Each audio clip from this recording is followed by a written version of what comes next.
Oi, pessoal! Sejam bem-vindos à segunda aula de História do Brasil. Hoje, a gente vai falar sobre a Era do Ouro no Brasil.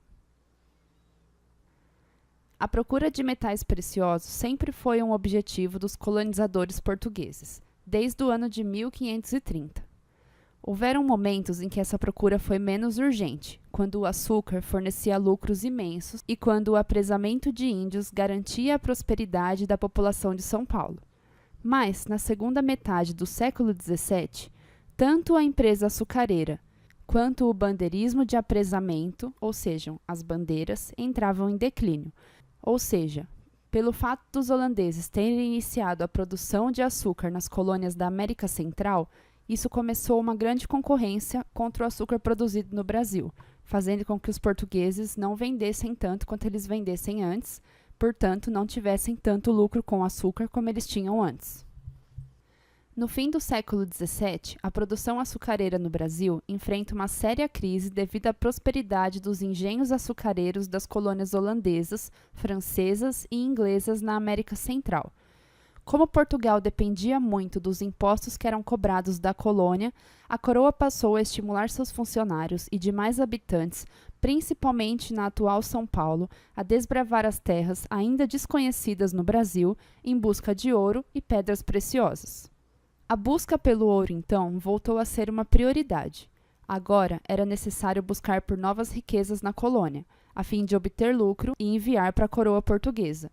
Com muita sorte e muitas buscas, nesse momento de tanta necessidade de se descobrir algo realmente novo e valioso, foram encontradas as primeiras minas de ouro no Brasil, nas regiões de Minas Gerais, Goiás e Mato Grosso, o que daria início ao chamado ciclo do ouro.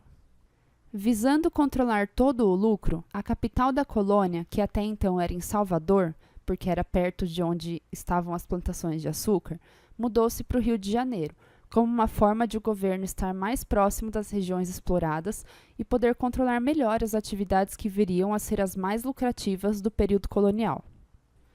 Os bandeirantes de São Paulo possuíam uma longa tradição de desbravamento do interior da colônia, e foi a partir da experiência acumulada em sucessivas gerações que os bandeirantes puderam chegar, afinal, às regiões que tinham ouro. No ano de 1694 foram encontradas as primeiras minas, e em 1698, Antônio Dias de Oliveira encontrou as enormes jazidas na cidade de Vila Rica. Os achados prosseguiram até a metade do século XVIII, com a constante ampliação da zona mineradora conforme eles iam achando mais minas para explorar.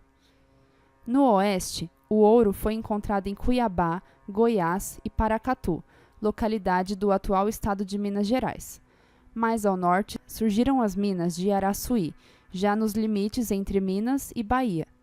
E no ano de 1727, a descoberta de jazidas de diamantes veio tornar ainda mais movimentada a região de Minas Gerais, centralizada em Vila Rica, hoje na região de Ouro Preto.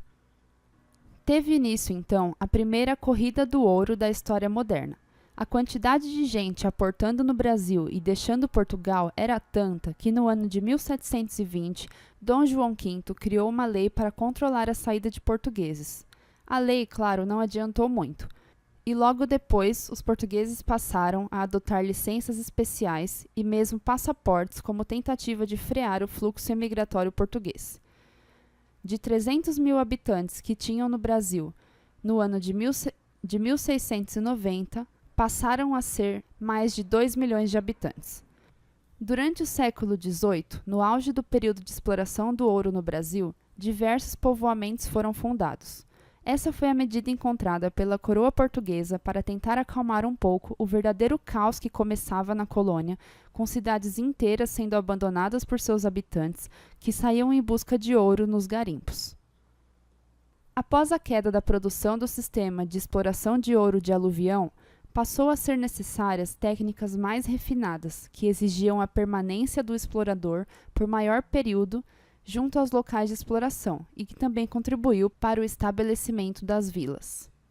É nesse período que são fundadas as vilas de São João del Rei, do Ribeirão do Carmo, atual Mariana, Vila Real de Sabará, de Pitangui e Vila Rica de Ouro Preto, atual cidade de Ouro Preto, além de outras.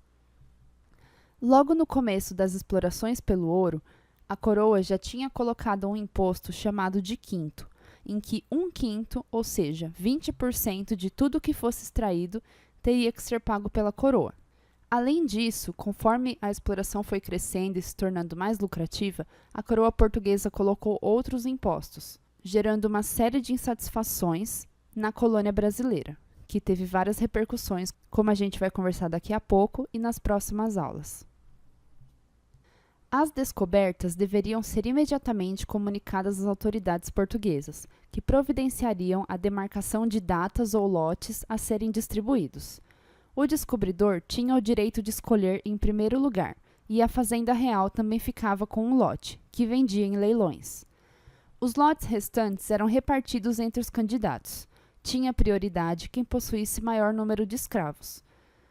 Todas essas tarefas ficavam a cargo de um órgão especialmente criado para esse fim, a Intendência de Minas, que também cuidava de zelar pela obediência ao regimento, pela cobrança do imposto denominado quinto e pela superintendência dos trabalhos de mineração e pela resolução de questões surgidas entre os mineradores.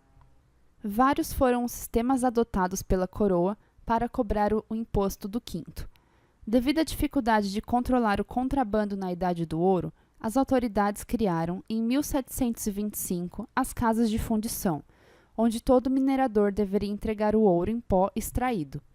Aí o metal era fundido em barras e devolvido ao minerador depois de retirado o imposto, ou seja, depois da coroa pegar os 20%. Outro sistema de arrecadação utilizado foi a cobrança por escravo ou bateia.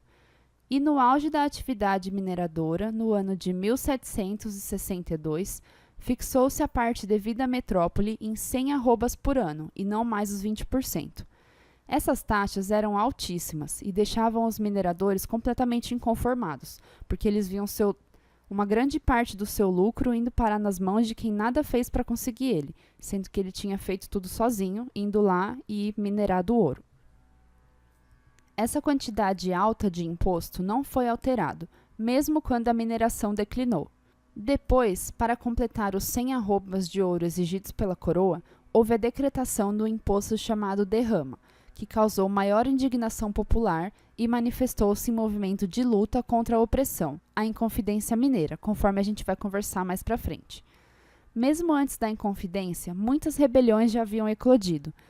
Diferentemente das populações nordestinas, que conviveram desde o início do século XVI com a autoridade metropolitana sem grandes conflitos durante a produção de açúcar, a produção mineira sentiu, num prazo muito mais concentrado, o impacto da violência do controle fiscal e da subordinação à metrópole sedenta da Idade do Ouro. Então, para revisar, os principais impostos cobrados pela coroa eram o quinto e a derrama.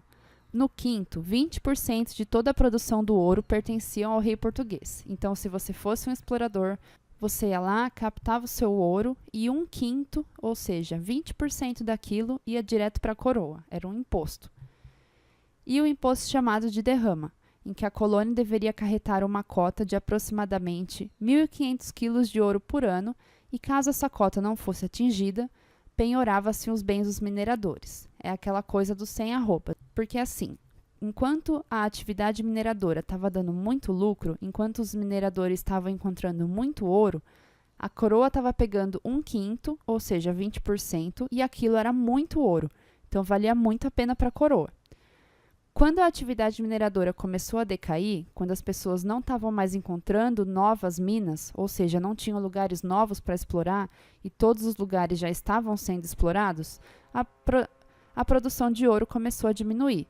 Então, não era mais suficiente a coroa pegar aqueles 20%, porque era pouco, porque estava diminuindo. Então, eles decretaram a derrama, que era uma quantidade fixa. Ao invés de ser 20%, eram 1.500 quilos de ouro por ano. E aí, se a pessoa não conseguisse pagar esses 1.500 quilos de ouro por ano, aí os bens dos mineradores eram penhorados e vendidos para pagar para a coroa. Tinha também um imposto chamado de captação, que era um imposto pago por cabeça, ou seja, para cada escravo que captava nas minas era cobrado um imposto. Então, se você fosse um explorador com muitos escravos, você teoricamente iria capturar muito ouro e teria que pagar esse imposto por escravo. O ciclo do ouro trouxe também muita prosperidade para as cidades mineiras que viviam, sobretudo, da prática da mineração, enriquecendo muitas famílias que enviaram seus filhos para estudar na Europa. A ida desses jovens fez com que seu retorno trouxesse junto consigo as ideias iluministas, que teriam uma repercussão aqui no Brasil, porque eram ideias europeias. Conforme esses jovens iam para a Europa para estudar e depois voltavam para o Brasil, eles traziam consigo ideias europeias, ideias de revolução, ideias iluministas, que impactaram a população aqui e causaram diversos conflitos, como a gente vai ver. Grande parte do minério encontrado na Idade do Ouro em território brasileiro constituiu-se do chamado ouro de aluvião ou de lavagem, presente nos regatos e em suas margens. Nesses córregos auríferos, os mineradores utilizavam, em geral, da técnica mais simples de extração da Idade do Ouro, a técnica da bateia, que é nessa imagem que vocês estão vendo, tipo peneirar o ouro no fundo dos rios. Conforme a produção de ouro de lavagem ou de aluvião foi se esgotando, teve início a exploração da Idade do Ouro de rocha, por volta de 1712. Inicialmente, exploravam-se as jazidas superficiais. Quando essas começavam a esgotar, a extração do minério na Idade do Ouro de rocha exigiu a abertura de galerias no interior dos morros.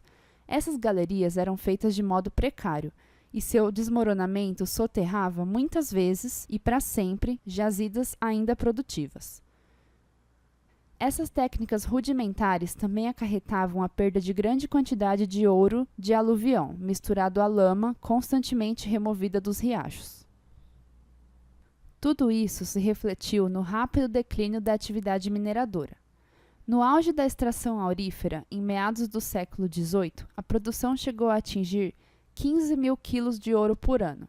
Já no ano de 1780, a extração era inferior a 3 mil quilos por ano. A mão de obra predominante nos trabalhos de mineração, na Idade do Ouro, era dos escravos negros. Suas condições de vida e de trabalho eram péssimas, pois eles eram explorados até o limite de suas forças e seus proprietários não se importavam muito para mantê-los. Muitos morriam devido aos maus tratos recebidos, ou desapareciam soterrados nas galerias mal construídas das minas. Algumas pessoas estimam que morriam cerca de 7 mil escravos negros por ano na região mineira. O tráfico de escravos africanos atingiu seu máximo na época da mineração, a ponto de existirem, no ano de 1776, cerca de 250 mil negros para uma população total de 320 mil habitantes na capitania das Minas Gerais. O negro não trabalhava somente na extração do minério da Idade do Ouro, mas era utilizado em inúmeras outras atividades. Trabalhava em construções, era cozinheiro, transportava objetos ou pessoas, lavrava os campos e exercia até mesmo alguns ofícios urbanos, como de alfaiate ou sapateiro. Algumas vezes, um ou outro escravo era premiado com a alforria, ou seja, com a liberdade, por ter descoberto uma pedra de valor maior. Outros conseguiam contrabandear o minério da Idade do Ouro suficiente para comprar sua liberdade. Outros ainda fugiam e se agrupavam nos chamados quilombos. Mas a grande maioria dos negros permaneceu nas duras condições de trabalho escravizado, até que o declínio da atividade mineradora deslocou os seus trabalhos para outras regiões. Nesse período, muitos senhores libertaram seus escravos, pois não valia mais a pena sustentá-los porque não tinha mais tanto ouro para minerar e então não tinha tanto lucro. A partir do ano de 1709, com a criação da Capitania de São Paulo e Minas da Idade do Ouro, começou a ser aplicada uma política deliberada de fundação de cidades, com o intuito de garantir a fiscalização da atividade mineradora e impedir o contrabando fortíssimo que havia na Idade do Ouro. As condições existentes possibilitaram a aplicação dessa política, uma vez que a grande vinda de pessoas para a região mineradora resultava na criação de aglomerados humanos que a coroa não conseguia controlar. Foi o caso da Vila do Ribeirão de Nossa Senhora do Carmo, que em 1745 se tornou a cidade de Mariana. Em 1711 surgiu ainda a Vila Real de Nossa Senhora da Conceição de Sabará, e oficializou-se a Vila Rica de Albuquerque, a atual cidade de Ouro Preto, formada a partir da reunião de diversos arraiais de ouro. Outro fator importante foi a ocupação das regiões Brasil adentro e não apenas do litoral, como se fazia até então na época do açúcar. A exploração do ouro possibilitou ainda um enorme crescimento demográfico, ou seja, aumento da população, e estabelecimento de um comércio interno, uma vez que os produtos da colônia não eram mais apenas para exportação, como ocorria com o açúcar e o tabaco produzidos no Nordeste. E isso fez com que surgisse necessidade de uma produção de alimentos interna que pudesse suprir as necessidades dos novos habitantes. Mas nem todos os habitantes desses centros se dedicavam à atividade mineradora. Cerca de 2/3 da população correspondia a comerciantes, artesãos, boticários, taberneiros, estalageiros, clérigos, médicos, cirurgiões, barbeiros, mestres de escola e etc. A população de escravo era também bastante significativa, cerca de 100.000 na região. Paralelamente, a riqueza trazida na Idade do Ouro favoreceu a construção de igrejas, sobrados e palácios e estimulou o aparecimento de entalhadores e escultores que trabalhavam na decoração desses edifícios. Dentre esses, o mais famoso foi Antônio Francisco Lisboa, conhecido como Aleijadinho. Independente do ouro estar criando algum tipo de riqueza para a região, os altos impostos, as taxas, as punições e os abusos vindos da coroa portuguesa sobre o povo que vivia na região das Minas já começava a gerar conflitos que acabariam em diversas revoltas pelo fim da exploração que estava sendo imposta. Uma das primeiras revoltas marcantes da história do ciclo do ouro foi a revolta de Felipe Santos, que não concordava com as casas de fundição. Essa é tida como uma das revoltas que viria a dar incentivo para que depois, no futuro, pudesse acontecer a Inconfidência Mineira, que foi liderada por Joaquim José da Silva Xavier, conhecido como Tiradentes, no ano de 1789, com a intenção de fazer com que os inconfidentes, ou seja, que a população, conseguissem tornar o Brasil livre de Portugal. Mesmo tendo sido sufocada, a Inconfidência Mineira tornou-se um símbolo de resistência para todo o povo brasileiro, criando ideias de independência. O período do ciclo do ouro durou até aproximadamente o ano de 1785, quando aconteceu na Inglaterra a Revolução Industrial. E aqui eu trouxe mais algumas questões para a gente treinar o que a gente conversou. Vamos lá. A exploração dos metais preciosos encontrados na América Portuguesa no final do século XVII trouxe importantes consequências tanto para a colônia quanto para a metrópole. Entre elas, a. O intervencionismo regulador metropolitano na região de Minas, o desaparecimento da produção açucareira no Nordeste e a instalação do Tribunal da Inquisição na capitania. B. A solução temporária de problemas financeiros em Portugal, alguma articulação entre as áreas distantes da colônia e o deslocamento de seu eixo administrativo para o centro-sul. C. A separação e autonomia da Capitania das Minas Gerais, a concessão do monopólio da extração dos metais aos paulistas e a proliferação da profissão de ourives. D. A proibição do ingresso de ordens religiosas em Minas Gerais, o enriquecimento generalizado da população e o êxito no controle do contrabando. E letra E, o incentivo da coroa à produção das artes, o afrouxamento do sistema de arrecadação de impostos e a importação dos produtos para a subsistência diretamente da metrópole. A resposta dessa questão é a alternativa B. Então vamos conversar um pouquinho. A letra A está errada porque não teve desaparecimento da produção açucareira no Nordeste. Isso é uma coisa que aconteceu junto. Então, assim, as pessoas a coroa portuguesa produzia o açúcar no Nordeste e quando a produção começou a decair, a coroa começou a incentivar a descoberta de novos territórios e aí os bandeirantes encontraram as minas que trouxeram a produção de ouro, mas não quer dizer que eles pararam de produzir o açúcar no Nordeste, ainda era uma atividade lucrativa. A letra C também está errada porque não teve autonomia da capitania de Minas Gerais, ainda estava sob influência da coroa portuguesa e também não teve monopólio de extração dos metais aos paulistas, ok? A letra D também está errada, porque não teve proibição do ingresso de ordens religiosas em Minas Gerais, não teve nada disso e também a coroa não teve êxito no controle do contrabando. Cada vez eles colocavam mais impostos e colocavam jeitos novos de fiscalizar os mineradores, fiscalizar a exploração do ouro, mas ainda assim contrabando era uma coisa que existia. E a letra E também está errada, quando diz que teve um afrouxamento do sistema de arrecadação de impostos. Não teve. A arrecadação de impostos foi ficando pior para os produtores, pior para quem estava explorando o ouro. Assim, cada vez eles tinham que pagar mais para a coroa, apesar de eles estarem lucrando cada vez menos. Então, a única resposta que cabe aqui é a alternativa B.